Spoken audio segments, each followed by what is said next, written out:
பட்டாம்பூச்சி. நான் அப்போ போய் வந்து அடிச்சுட்டு போகுது கண்ணா. இல்லைடா, வெள்ளை கலர் பட்டாம்பூச்சிடா இது. தியாவா? ஏதோ தியான்னு சொல்கிற மாதிரி இல்லை, தியான்னு ஏதோ நேம் சொல்லிட்டு. கைஸ் கண்டிப்பாக வந்து பார்த்தீங்கன்னா இது மைக் இருக்குது, கண்டிப்பாக கிளியராக ரெக்கார்ட் ஆகணும். தியான்னு தான் ரெக்கார்ட் ஆகுது. தியா. ஆமாம், தியா. இப்போ இங்கே இருக்கிற அந்த பெண்ணோட ஆன்மா பேர் தியாவா? அப்போ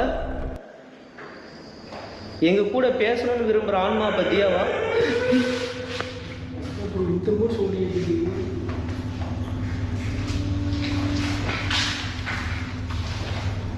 இங்கே யார் தியான்னு தெரிஞ்சுக்கலாமா?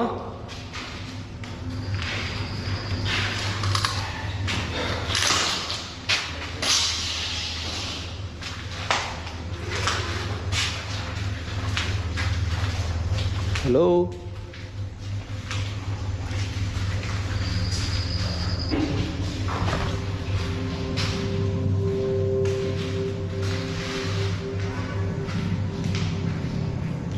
இப்போ நாங்கள் பார்த்துட்ருக்க அந்த உருவம் உன்னோட பேர் தான் தியாவா?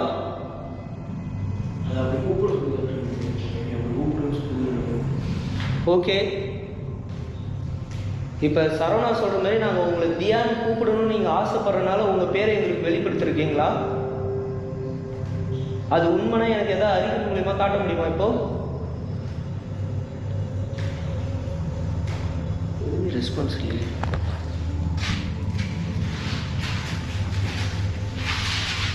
ரெஸ்பான்ஸ் இல்லை.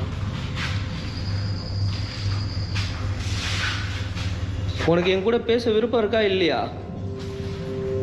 எங்கள் பக்கத்தில் வந்து பேச முடியுமா உன்னால்? காற்று மட்டும் அது ஏதோ பக்கத்தில், காதுக்கு பக்கத்தில் கேட்குது இல்லை சவுண்டு, ஏதோ அஸ்கி வாய்ஸில் காற்று மாதிரி. அதான் அஸ்கி வாய்ஸில் கைஸ் கிளியராக எங்கள் காதுக்கு பக்கத்தில் யாரோ அஸ்கி வாய்ஸில் பேசுகிறேன் கேட்குதா? அதுக்கு தானே கேட்குதுன்னா எனக்கு காது பக்கத்தில் தான் கேட்குது. எவன் இப்போ கூட அப்படி தான் இருக்கு.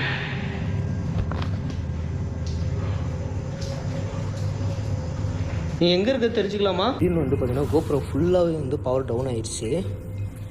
இப்போ இந்த இடத்துல தான் அந்த அஸ்கி வாய்ஸ் எங்களுக்கு கேட்டுக்கிட்டே இருக்கு.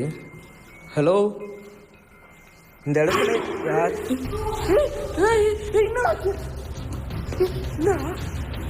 என்னடாச்சு? ஏதோ ஒன்று பிடிச்சி இழுத்துதுரா சொல்ற. இந்த இடத்துல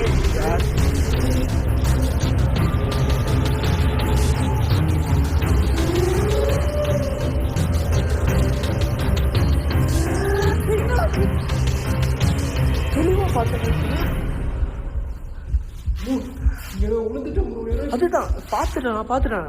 ஒன்றும் அவ்வளோ இல்லை, எதுவும் பிரச்சனை இல்லை, ஒன்றும் அவ்வளோ இல்லை, கிளியர் தானே.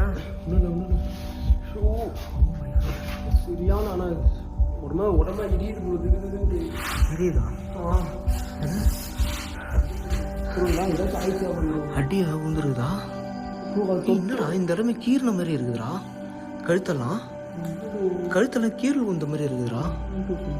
ஆமாண்டா, சத்தியமா கீரல் உந்த மாதிரி இருக்குடா. அதுதான் இல்லைதானவா கைஸ். ஆக்சுவலாக வந்து பார்த்தீங்கன்னா இங்கே போக வந்து பார்த்தீங்கன்னா சுச்சுவேஷன் வந்து ரொம்ப எக்ஸ்ட்ரீமாக போயிட்டுருக்கு. இவ்வளோ நேரம் வந்து பார்த்தீங்கன்னா எங்களை இங்கே இருக்கிற திங்ஸை வச்சு அட்டாக் பண்ணிட்டு இருந்தது. ஆனால் வந்து பார்த்தீங்கன்னா இப்போ திடீர்னு வந்து பக்கத்தில் வந்து இப்போ சரவணா வந்து பார்த்தீங்கன்னா கழுத்தை பிடிச்சி இழுத்துட்டு போகுது. அது நான் கொஞ்சம் கூட எதிரே பார்க்கல. திடீர்னு உள்ளே போனோன்னு இவன் கத்துறான்னு சொல்லி திரும்பி பார்த்தா இழுத்துட்டு போகிறான். புளி எப்படி கழுத்தை கம்பி இழுத்துட்டு போகும் அது மாதிரி இழுத்துட்டு போகிறாங்க. உடம்பா எரியுது.